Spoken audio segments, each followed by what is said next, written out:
Muy buena familia, en este vídeo vamos a analizar el texto de Al proletariado asturiano, que fue el acuerdo de acción entre la CNT y la UGT, que más tarde dio lugar a esa huelga general de octubre de 1934, con lo que se provoca la Revolución de Asturias.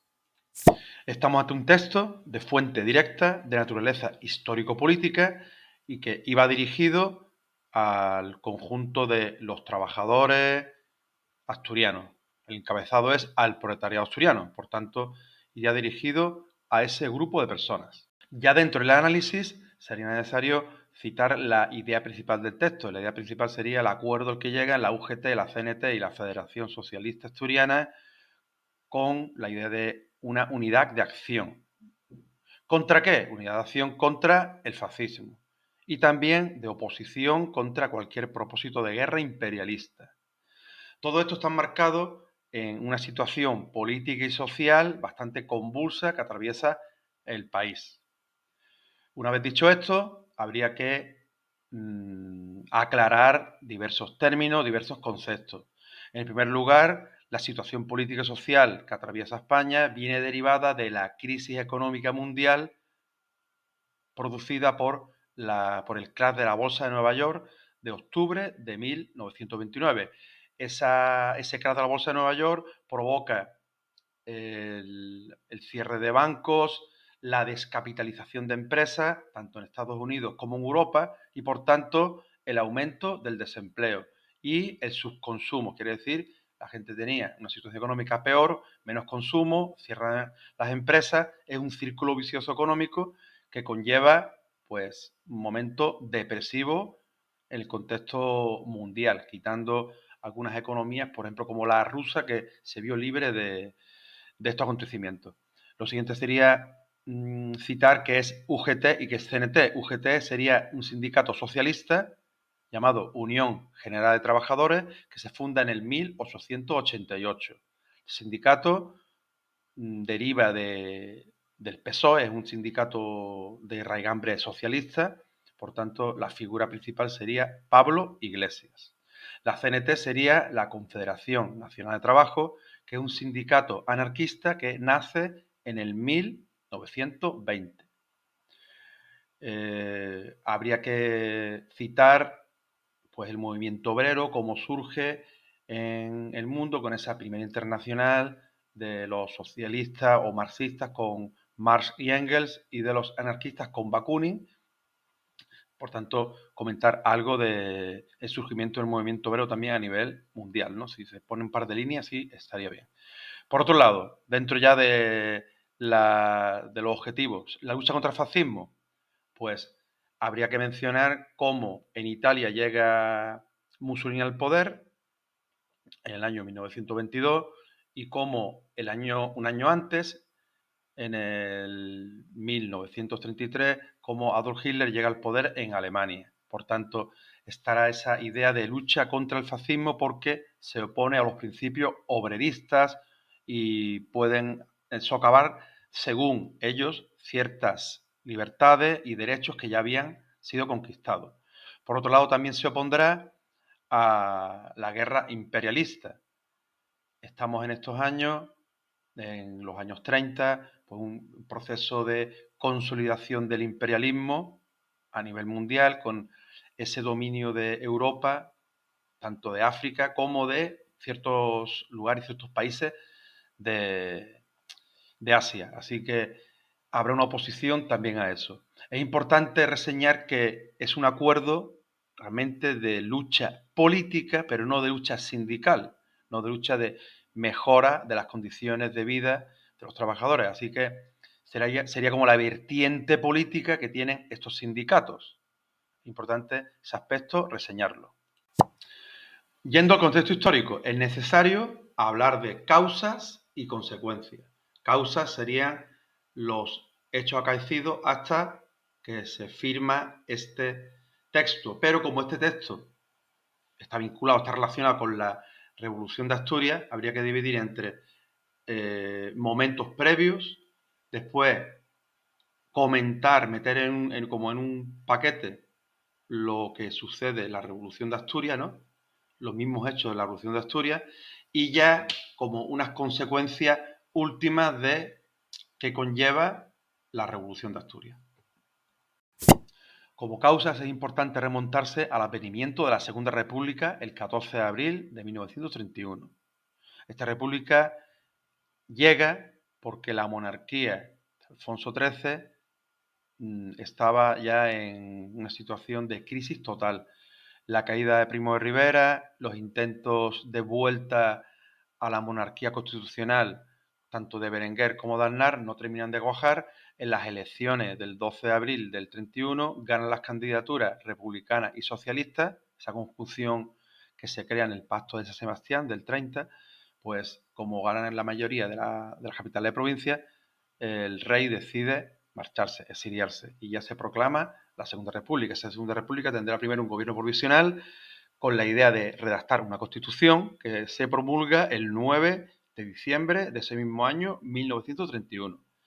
Posteriormente tendremos ya el primer gobierno que diga social hazañista, de ministro del Partido Socialista y ministro del Partido de Hazaña.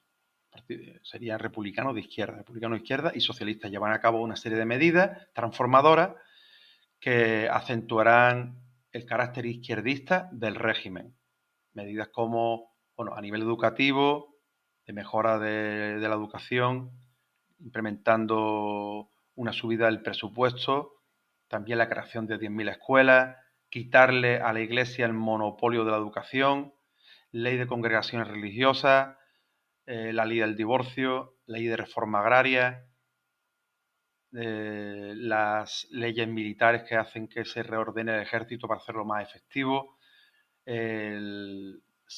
se promulga el Estatuto de Cataluña, por tanto serán una serie de medidas que no contenten a las derechas.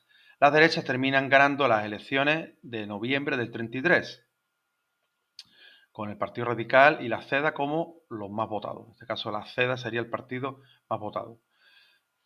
Yéndonos ya a las causas próximas estarían en esta diapositiva, que sería el surgimiento de esos partidos como Falange Española y la CEDA.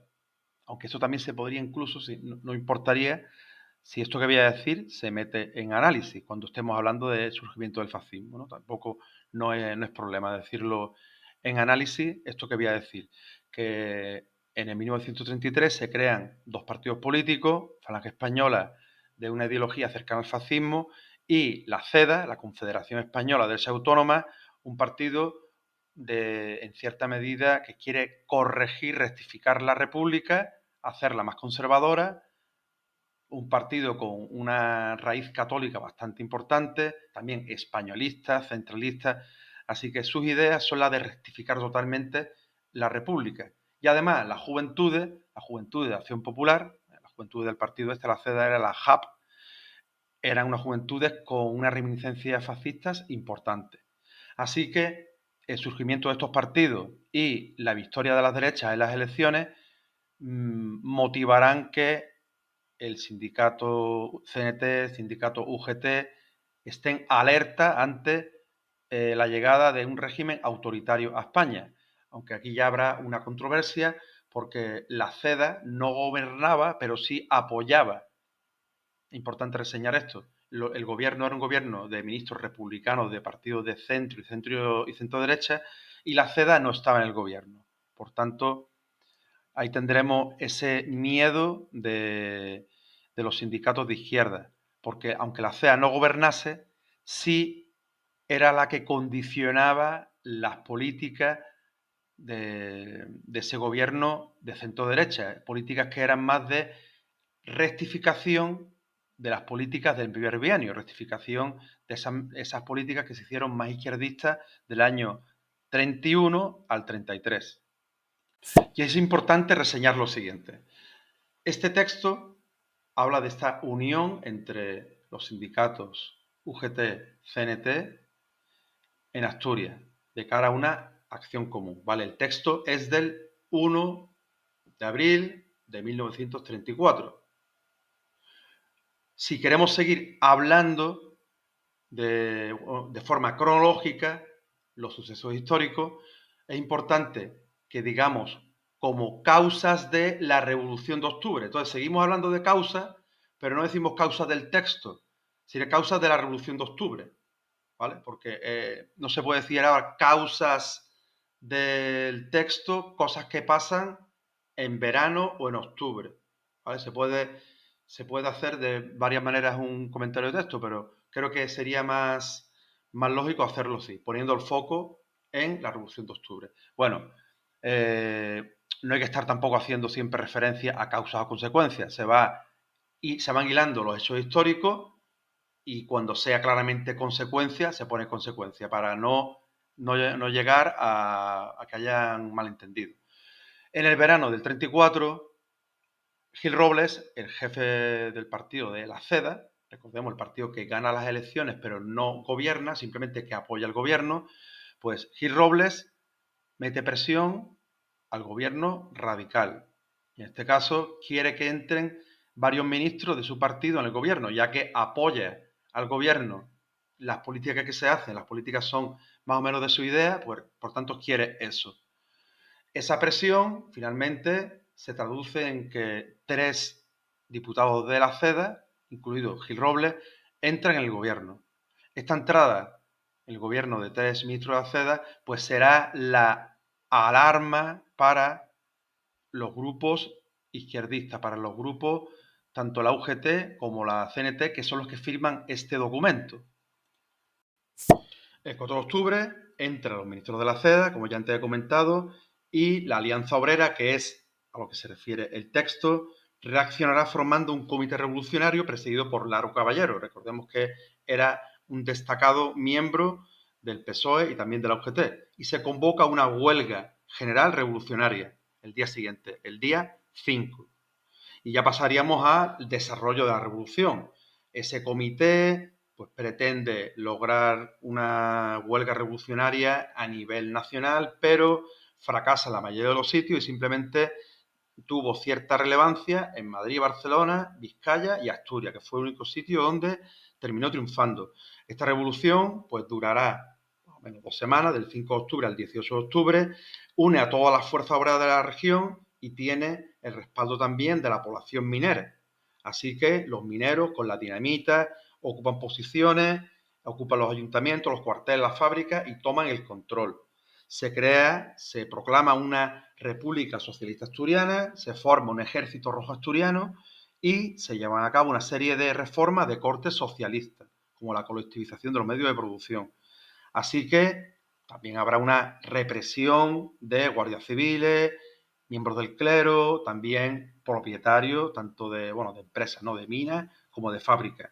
La reacción del gobierno, ¿cuál será? Declarar estado de guerra y mandar intervenir a la Guardia Civil y a las tropas que hay en Marruecos, las tropas del protectorado español en Marruecos, dirigidas por Godet y por Franco. También estaba por allí López Ochoa.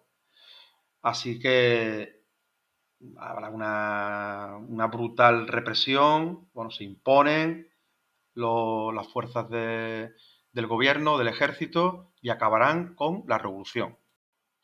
Las consecuencias fueron de diversos tipos, demográficas, políticas y sociales.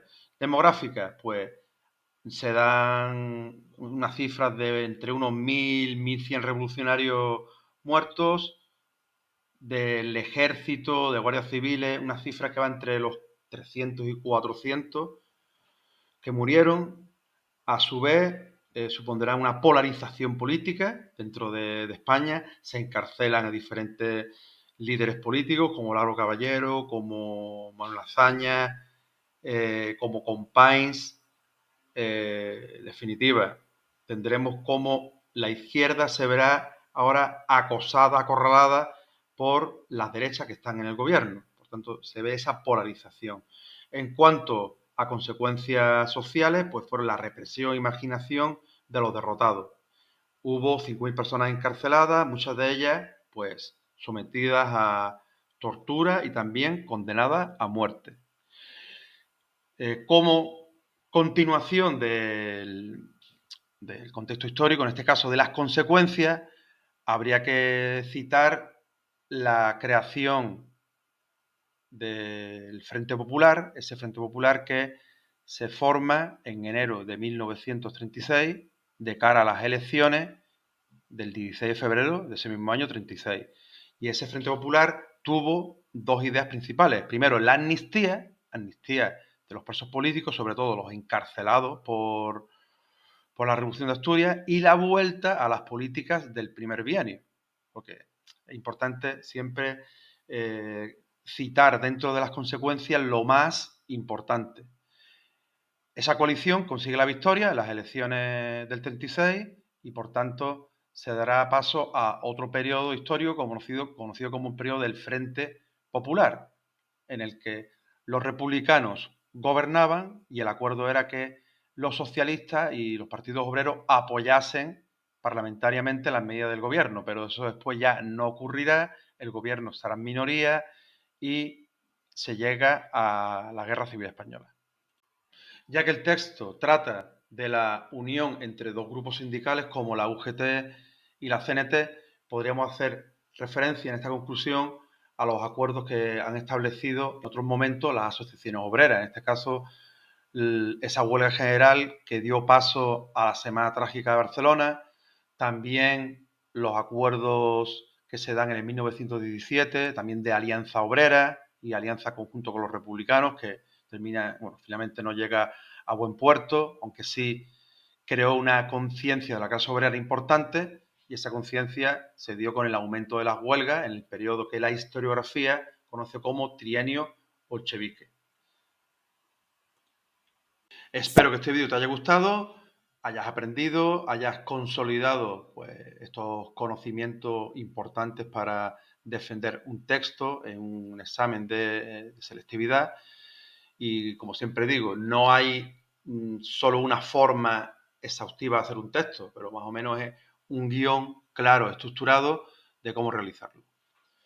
Así que nada, familia, si os ha gustado el vídeo, pulgar arriba. Si no estáis suscritos, os suscribís. También agradezco comentarios que hacen que los algoritmos de YouTube recomienden este canal y este vídeo a más personas. Así que nada, nos vemos en otra ocasión.